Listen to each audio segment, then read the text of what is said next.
Good afternoon, everyone. Welcome to today's ConnectWare Deep Dive. We have a great session lined up focusing on a highly requested feature, the front desk console phone. Then I'll hand it over to you to get us started and let us know what even is a console phone and why might a hotel owner or employee want to use it. I know some of us are from the hospitality side of telecom, and some of us are from the telecom side learning hospitality. This is a great example of a kind of the classic console phone here on the right. And it's a desk phone with a bunch of buttons with specific features for running the hotel. So checking in and out a guest, dropping in a message, setting a wake up call, and so on. The problem is, first of all, they're huge. So we talk to people who say, especially as these front desks get smaller and sleeker, they're taking up a lot of space. They're also super expensive. Even refurbished, these things go for thousands.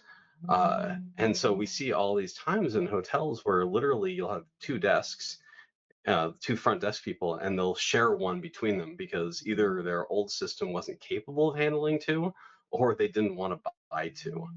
Uh, and last, they're proprietary systems. And I think we all know how annoying dealing with proprietary hardware can be.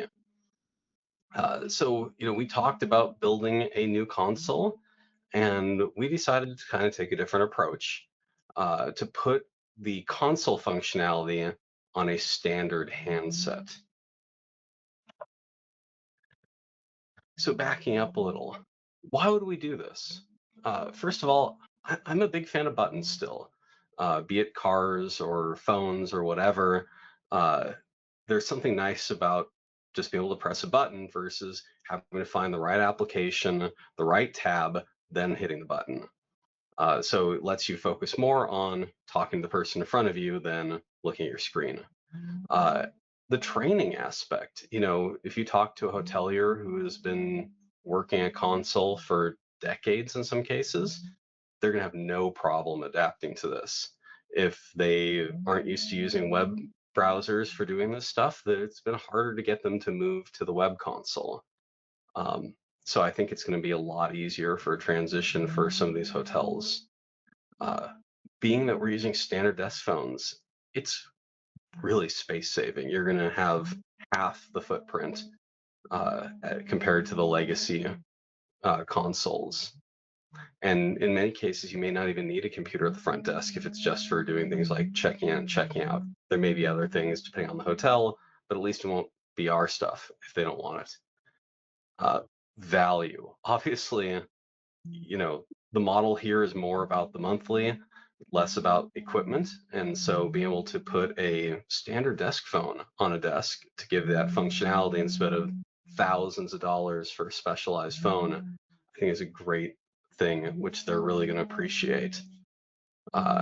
And redundancy. Even if you like the web console, which I love the web console, admittedly, I don't work a front desk, but I really like it, of course. It gives you a backup. The computer's down, something's wrong, you can, it's running updates when you don't want it to. At 2 a.m., somebody comes, you can still work the console phone. So I think it's a great thing to do, regardless of whether they like the web console. Give them a second option. So hardware-wise, we are launching this with the GRP 2616 and the 36. And I think you'll probably see why we picked these two to start, and that's the built-in sidecar. So I really like these two phones. They're fantastic value for having that kind of sidecar built in. And obviously you don't have to worry about all the nuances of the sidecar. There's no issue of, connectors getting loose, firmware compatibility, all the issues that I think we've all faced with sidecars. These work really seamlessly. So I really, though we're going to add more models in the future, I really like these two because they're just going to be easy to deploy and maintain. Now, a few details. The Grandstream firmware has to be 1.09136 or greater. I know that's very specific, but Grandstream made a firmware change for us for this. Now, just so you know, if you don't mess with the firmware, we will already load newer firmware. I mention this because it is possible for you to mess with the firmware, and if you choose to downgrade too low, it will not work. So that's the first caveat. The second one is the firewall. So traditionally, the phones talk to the phone network and the applications talk to the application network. Well, now we have the phones talking to the application network. So you may need a few more firewall rules if you're running a very strict firewall. And we do have a firewall document. If you reach out to Jeff, he can send you that firewall document. And it's pretty straightforward. It's the same application information that you would use for the web console. Now just the phones have to be able to hit that too. And jokingly, I mentioned the third requirement, paper label tolerance. I think all of us who have done paper labels in the past, if you had to cut out hundreds of them in one night, we all have a little bit of trauma from those. So I'm not overjoyed about paper labels, but I understand. I like the fact that we don't have to have pagination here, that all the buttons are available without having to press next. Where on the 2616, there are a few buttons that are on the next. They have to hit the little next icon. I really wish they made a 2636 variant with a big screen on it, maybe one of these days. Looking ahead, we are looking at adding more brands and models. Now, those are going to be with an external sidecar. For example, Yealink we see is very popular as well. They don't have a phone with a built-in sidecar like these two phones that we're using. So to do it with Yealink, you're going to need the external sidecar. Obviously, that takes more space, more cost, more points of failure. But we understand, if you have Yealinks there, if you like Yealinks, we want to give you that option. If you do have a site that you want to help us test with, reach out to Jeff. Let us know which domain and phones, and we can deploy that and get some feedback about how that's working for them. And by the way, if there are other brands or models that you have in mind, talk to us about it. So how do we enable this feature? You may have seen these little arrows over here on the right pop up on your screen a couple weeks ago. So we ran an update. That's one of the new features. So when you have an eligible phone under the inventory phone hardware, you'll see this icon. You click it, it will switch it to the front desk, the console mode. Couple details with that. First of all, I would recommend doing that. You don't have to have the phone plugged in. You can do it as soon as you add the device to inventory, you can do it. Because first of all, it's going to restart the phone. So if you don't want to restart post-install, you can do it ahead. The other thing is it will wipe out the Connect Builder settings. So what happens is had this happen during when we were testing, the guys would apply all their buttons, so because you still get the main screen. So the main screen is going to be your lines, your parks, your speed dials, your BLFs. We wipe all that out when we switch it. Sorry, have to do it. So it's better to switch it, then go apply all your button settings.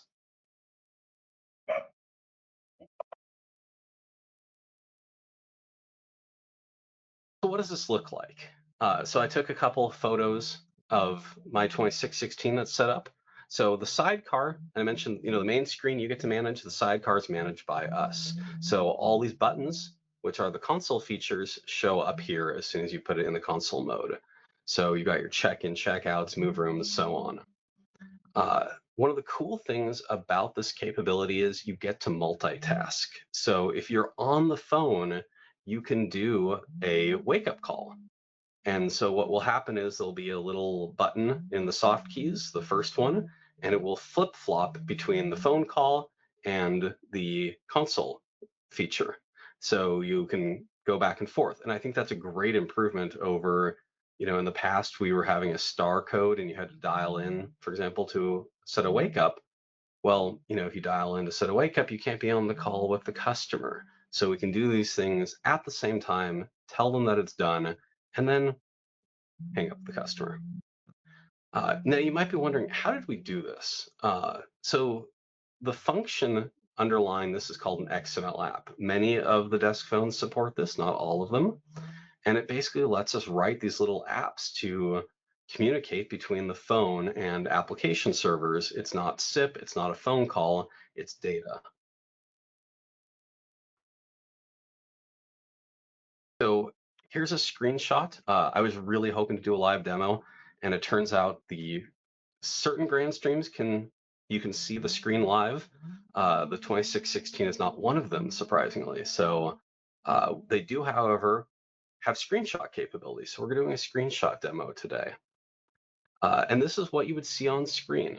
So this is a check-in checkout. All you have to do is enter a room number. We did not include the name. I kind of was thinking that people would not enjoy T9ing everyone's name in, but if I'm wrong, let me know. So input's pretty straightforward. You have your numerical pad, you have your directional keys, and the soft keys. So in this case, you would just enter 101, hit submit, and you're good to go. Very easy to use. After you've done a task, you will get feedback. So this tells you that we're checked in. If you, for example, try to set a wake-up call on a vacant room, it will tell you that the room is not occupied. So it does some validation and gives you feedback about the task.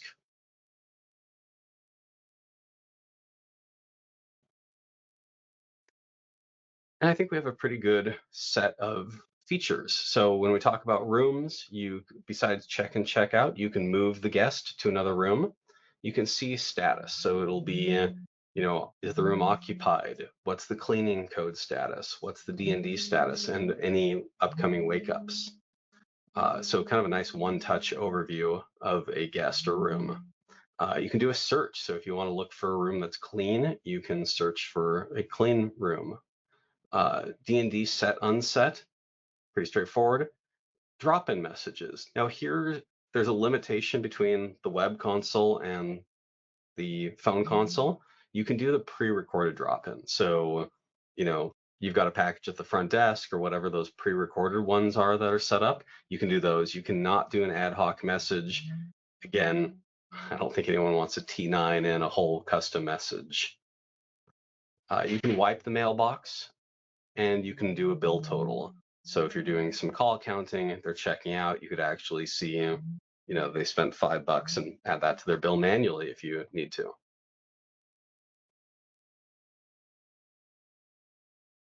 The wake-up call management. So here again, no more star codes, no more audio inputs. We get this nice screen. You enter the room number, the time, and here we get more functionality. So we can do things like repeats. So weekday repeats, weekend repeats, all day repeat, the daily repeats, and you can add occurrences. By default, it'll just be the day one time.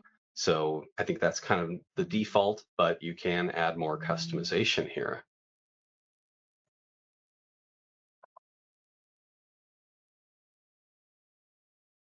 There's also some other wake-up call features. You can clear, so wipe out their wake-up calls. You can check. So if you just want to double check that it's already set, you can do a check, and you can see a report of the failed wake-ups. So you can go there.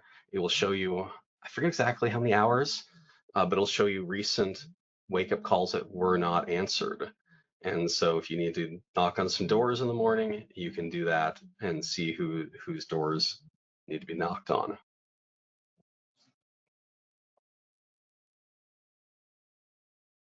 All right, we are at the Q&A time.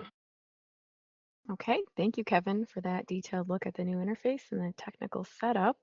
So we have a few questions here that I can go through.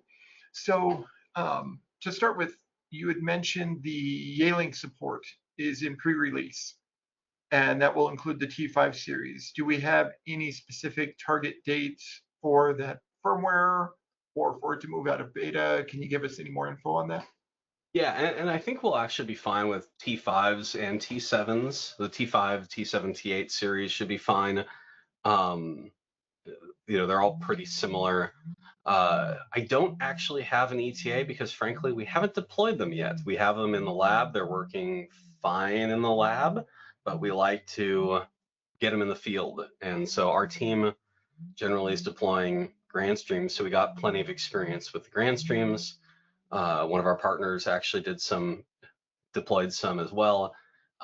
So, I mean, yeah, if you guys have some Yay links, we'll get them out there, run a few sites for a month or two, and then we can go GA. Very good. Let's see here. Another question came in. What is the process for upgrading firmware for an existing 2616 phone? Generally speaking, you don't have to do anything.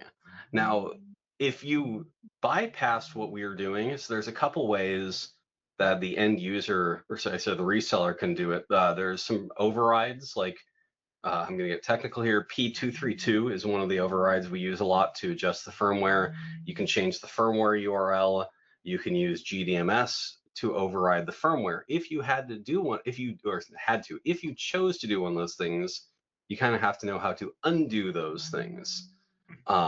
So, for example, if you did a P232, you have to actually put in the value as space to wipe out the value. If you did the firmware URL, if you remove it, we'll override it. If you did it in GDMS, you have to remove your settings in GDMS. So there's kind of a variety of things. Obviously, you might want to call into support if you have questions about how do you undo your firmware settings to let us control them. Very good. And in the field, let's say that I love this feature and I've got some hotels that I want to turn it on with. Do I need to physically reboot the phone, or can I just go in there and click the button and it'll reboot automatically? What's the actual process for an already deployed phone? Yeah, and the first thing I would say is talk to the customer. That's step one. You know, they're going to be surprised otherwise. So yeah, step one is yeah, let's talk to the customer first. Make sure they know the buttons are going to change and that they're going to get this whole new interface. Then all you really have to do is go in there and press the button. It will wipe the button settings out. It will send a message to the phone to reboot. So in theory, if the firewalls are not blocking it, it'll get the message to reboot. It'll reboot. It may get a firmware upgrade depending on how long it's been since it last rebooted, and it will load the new settings. I know I put a lot of caveats in there. 99.9% of the time it'll be fine, but you know, you ask an engineer, they'll tell you about all the ways it can go wrong. But yeah, it should be fairly straightforward. I would worry more about the people being surprised by the change than I would worry about the technology. Okay. And then don't forget to put your buttons back. You put your buttons back after so that they get, you know, they have their parks and BLFs and all that. Okay. So a good process would be to look carefully at how it is set up currently, change it, and then put it back with any buttons that are required. Very good. Now, let's say that I'm doing this and I accidentally set it up for a phone that I don't mean to, the GM's phone or something.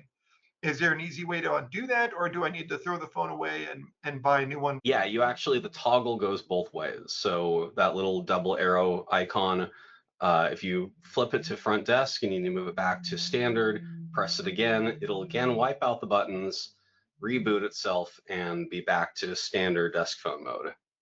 Right. And then I assume here that there's no special caveats for a remote front desk. So if you've got maybe a remote call center or somebody answering calls from home or something like that, Yeah. it's going to work pretty much the same way. Is that right? Yeah, I mean, that's the cool thing about the cloud is everything is remote from our perspective. So yeah, if somebody's working from home or if you have a remote call center handling your PBX room, it's all the same. Very good. Let's see here. A few more questions. For the room search feature, can guests search by guest, or can hotel staff search by guest name, or is it strictly limited to the room number? Oh, it's actually not a room number. It's a status. So clean, dirty, those statuses. We didn't do search. You can, if you want to know about a room, there's a room status, not a search. And then we didn't include name because we figure if you're using this, you're probably not entering name because, of course, who wants to enter Selkowitz in T9? Hard enough to spell with a full keyboard. Fair enough. Yeah. There's a very specific age range of people who are good at that, And Right. other than that, it is completely an unknown skill. Yes, yes. Try to explain to a 20-year-old how to do T9. Yes. but there's a certain age range, they'd be like, oh, okay, just Yeah. and away they go. There was a mention here that guest management can be done while on an active call. Does the XML app take over the entire screen, or can the operator still see the key line, or the line keys and other things? Yeah, yeah, it does take over the whole screen, so that's worth knowing. There's no split screen, but the bottom left soft key will be a toggle. So you'll press that, you'll go back to the phone call, you press it again, you'll go back to the XML app. Very good. Okay, so there's a toggle back and forth. Nice. And then if we had a client who wants to move to or use both the traditional console and the phone console, is there any caveats there or anything that we should be aware of? When we say traditional, I hope they mean web and not like Yes. a 1980s. Okay, we're not hooking up your old Not the Phonesuite 112 console. console. Yeah, okay. Yeah, no. I mean, they can be used the same. It's really the same. It all makes the same API call on the back end. It's really just the interface is different. So yeah, I mean, if you're using, if one person likes the web console and one person likes the phone console, great. If you like the web console but your computer's running an update, go to the phone console. It's no problem. So yeah, it's really fairly seamless. Okay, good. So no sync issues or having to make sure that you're logged out of one to use the other or anything like that. Nope. Perfect. Let's see here. Another question came in. Let's see here. Somebody asked if we can create a brochure to help sell the functionality. Um, Oh, that's a good question for marketing. yeah, that's a great question. I don't know if we have a brochure for this. I mean, I would, Go yeah, ahead. or a video. I mean, a video would be really cool. Yes, absolutely. Yeah, because I think when you see it, it's really. And sorry, I wish we could have done live today, but I thought we were going to be able to share the screen, and I last minute realized this phone doesn't support it. But yeah, maybe if we get a good camera pointed at a phone, we'll be able to do like a video to show it off. Very good. And then a question came in here from Brian. He asked if there's no current PMS integration, does that affect this feature? Can we still use it?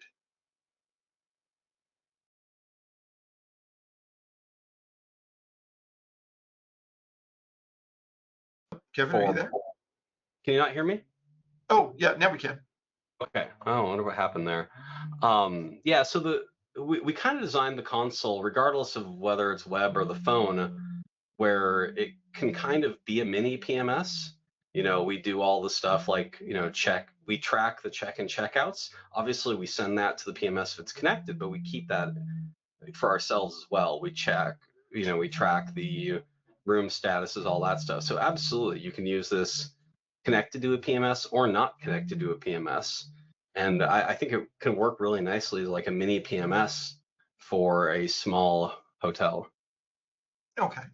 So yeah, still same as always, same with the web console. You don't have to have a PMS. And if you don't, you can more or less do everything you need to do. Yeah. Just via a different method. Okay. And then we also had again another request for training videos because the turnover rate at the front desk is fairly high. And we understand that. We try and make the feature as user friendly and as not requiring training as possible, but we do understand sometimes you do need a little bit of help.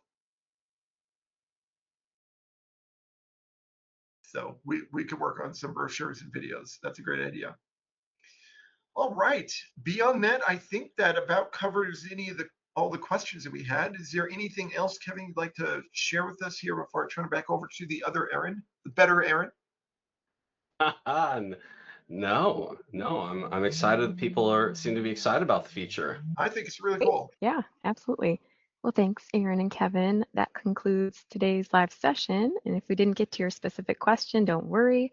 Our team will be reaching out to you directly with an answer. Thank you again for being a Phonesuite partner and have a great rest of your day.